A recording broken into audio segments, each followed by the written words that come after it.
Happy Halloween, folks. DT Fox here, doing yet another one-night stand, this time of Ristar. I'm not one for trying to come up with stuff before the whole show, so let's just get this started and see where it goes. And I shall talk along the way, as usual. Round 1, the planet Flora. Now, this guy, walking around, this is Ristar. He is the hero who's about to save the universe, or is trying to.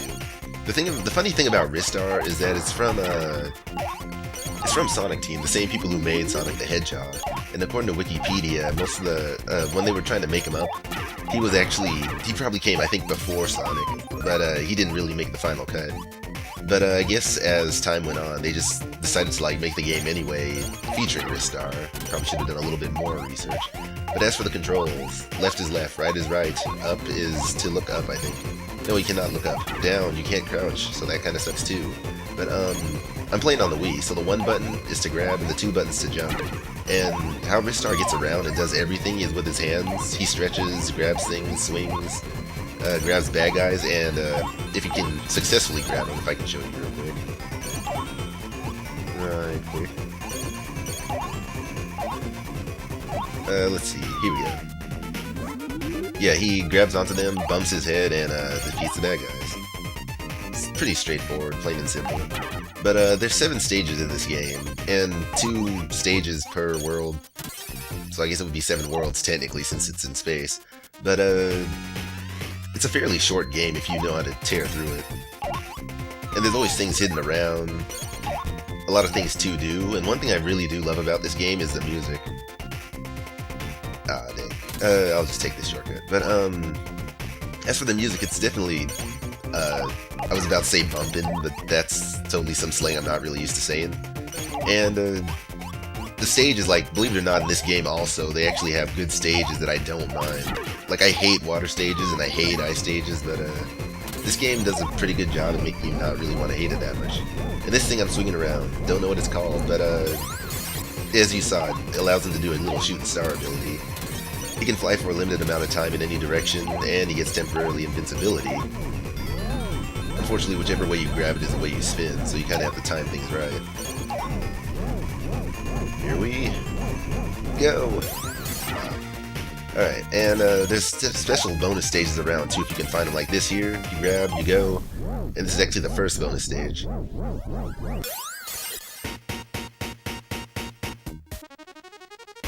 It's just simple enough. You have to try to get to the treasure chest before time runs out.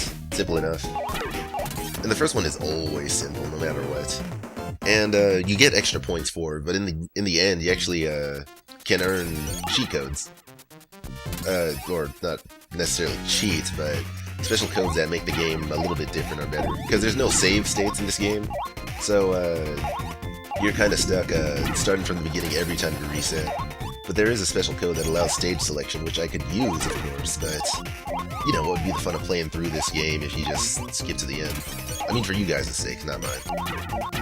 And occasionally when you bounce off the walls, sometimes there'll be something hidden. And, you know, just for the sake of doing that. And this at the end is like the end stage goal. Like, you swing on it, and the higher you swing and exit the stage, the more points you get. So I got 8,000 on that junk. That was kind of fail. And I'm not sure if I can tear through this in 5 minutes. I mean, not 5 minutes, in 1 hour. Because this game, it's not really long, but it's kind of mixed from stage to stage. And it can give you a run for your money every so often, too. But a lot of this stuff in the game, you can actually see like some remnants of Sonic the Hedgehog going on. Like the hero, he kind of looks a little bit mean. He's really simply designed. Not too simple, though. There's different music in different stages. The only thing missing is that he just doesn't run super fast like Sonic. But you know, if everything was like Sonic, then that wouldn't make him too unique. Oh yeah, and the life gauge, it's at the top right. Instead of a life gauge, you get a certain amount of hits that's represented in stars. And in normal mode, you get 4 stars. In hard mode, you get 3 stars, but I am not doing hard mode. Because this game can kind of kick your butt a little bit. If you don't know what you're doing. But, also, the history with this game is that, well, my history, is that I used to watch my brother play this game on the Sega Channel, which used to be around, which was a really cool service. Basically what happened is that you plug your Sega Genesis into a TV cable and you could play new games every so often. Like they updated like either every week or every month or so. It's like predating GameFly, if you know about that service. And it actually goes right to your Genesis, right on your TV. So like some weeks they'll have Sonic 1, Sonic 2, Sonic 3. Other weeks they'll have Roadrunner, and I'm just talking about games I can remember. And doing a one-night stand for this game just kind of came out of nowhere. Because I was wondering, like, what game can I play? What game can I play? Then out of nowhere I just figured, oh hey, Ristar, I love that game. I should totally do that. Yeah. Oh, we're at the end of the stage.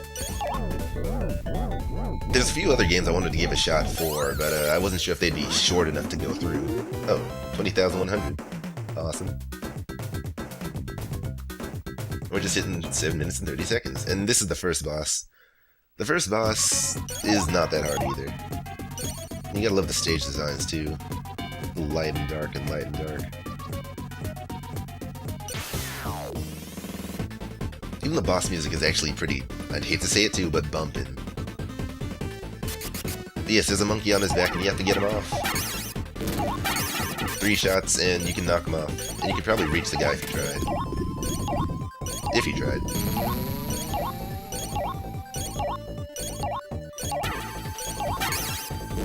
How you're literally getting the monkey off his back. Get it? Get it? Get down here. There, and that was the final shot. He is defeated. We won.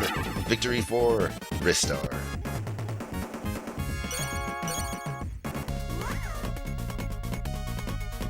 And with that, we shall leave the stage and fly off into the next planet. Yeah, sure. We're not even at 10 minutes yet.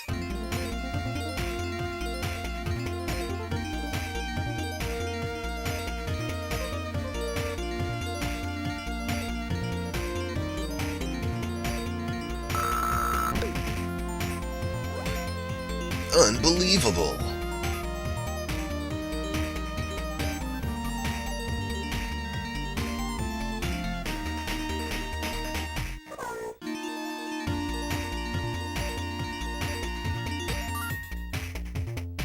And leaving that stage, we are currently now at Planet Undertow. But as I was saying earlier, this is actually a water stage, and this is actually one that I don't mind too much. Like, a lot of the hate with the water stages is that you're usually, you know, vulnerable when underwater, and then you just can't move that fast. With this game, they kind of solve the problem in both ways. Like, rather than just, you know, doing another stroke, he actually moves a whole lot faster. You can actually jet out of the water if you do it just right at the right angle. And you can actually attack underwater, which definitely saves trouble too.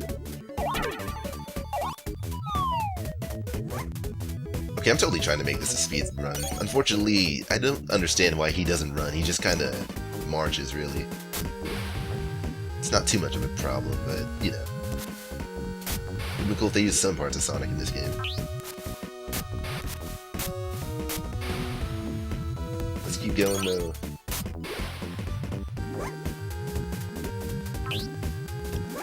And if I don't die first... No, no, no! If you're really skilled, you could actually bounce off the walls and climb your way up. But, it still takes a little bit of work. Do something good. But yeah, yellow stars refill 1, blue stars refill 4, or 3, I guess, because if you're down to 4, you're pretty much dead. And occasionally there will be some little... These aren't really mini-games, but just little sequences that you actually have to either defeat all the bad guys or do some kind of Simon Says or snowball fight in order to continue through. You'll see what I mean later on. These fish totally look like that fish from Kirby, if you know what I'm talking about.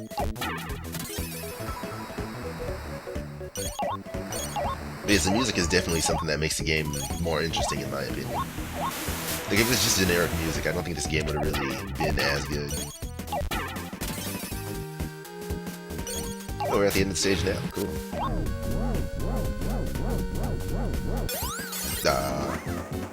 Yes, there is a ceiling, so you can bounce that down, unfortunately. But on to the next area. Or stage. Your pick, it's all the same back then. Speaking of which, back then, this game did come out in 1995, so it was, I think it was after Sonic and Knuckles, I would believe.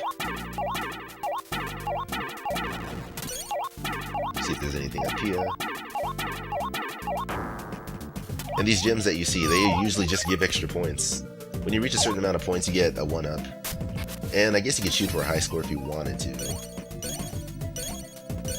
I mean, that was one of the things that kept you playing games again back then. And those little Ristar statues you see, those are, of course, 1-ups.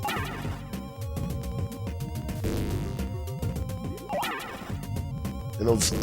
sorry about that clear throat thing. Those little discs that you saw, those things with faces in them, if you destroy those, you destroy the rest of the bad guys around. So, you know, rather than wasting your time on bad guys, just go for them. And here, actually, you can't really continue on until you destroy all these krill, shrimp. When you get rid of the small ones, the big one comes, then he shoots spikes. So you kill him, and then you can continue on through.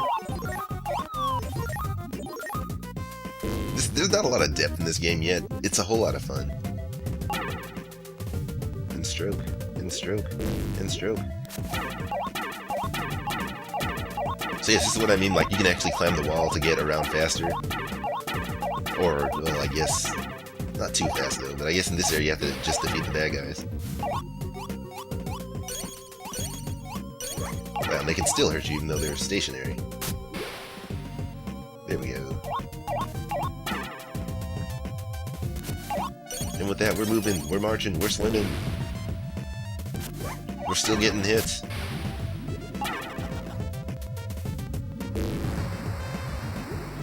The one thing that always confused me is that, like, when you defeat the bad guys and you see them bouncing around, they're little black circles. And Ristar, as you see, he looks pretty much like a black circle with arms and then just a star for a face.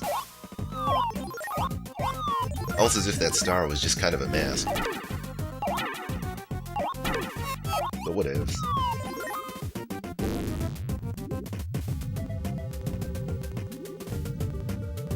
No, come on. But also, I think that if Sonic wasn't really much of a success, I think Ristar would have actually taken his place as a Sega mascot. Which wouldn't have been too bad to see, actually.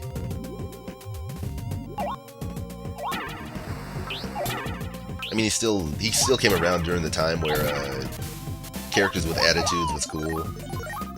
Like Arrow the Acrobat, of course Sonic the Hedgehog, which was like one of the only few that actually survived. Let's see if there's anything special over here. I think it was only a gem. That would be a waste of time. We're only hitting 15 minutes. Yeah, it's just a gem. Not even the... or maybe it was enough for a 1-up.